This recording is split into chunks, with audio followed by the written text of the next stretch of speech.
What are 6 things to consider when living with pain? My name is Alexander. I'm a psychologist by training.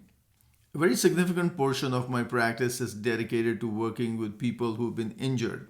But beyond that, I myself was injured in a couple of motor vehicle accidents a few years ago. So, what I'm going to talk about today is not just academic or professional, but also personal. So, point number one, if you're living with pain, you sort of live day by day because every day can be very different.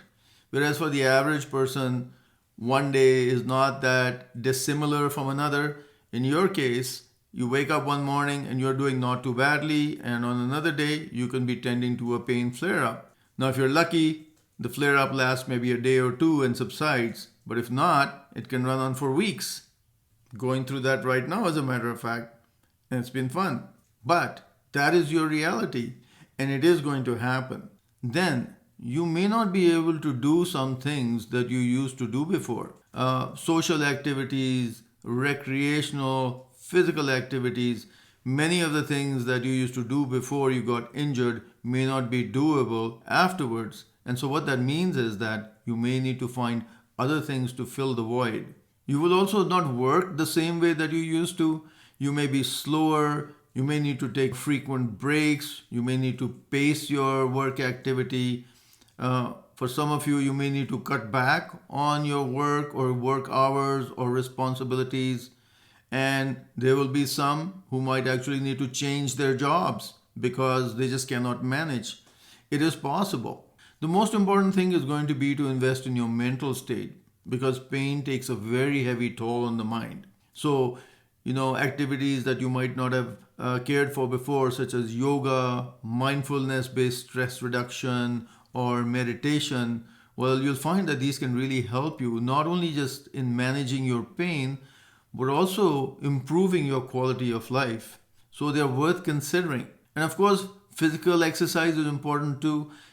Physiotherapists, massage therapists, chiropractors, kinesiologists, these people can be lifesavers. They can teach you how to move without unnecessarily triggering a pain flare up. So they're really valuable. But even beyond that, you will need to set up some sort of a consistent, regular exercise routine that you can do on your own, which may have to vary depending on how you are actually doing on that particular day. So it'll have to be kind of flexible. Another big thing, coming back to the mental state, is staying positive and hopeful. Otherwise, you can fall into a state of depression, which can really steal away your quality of life, whatever's left of it.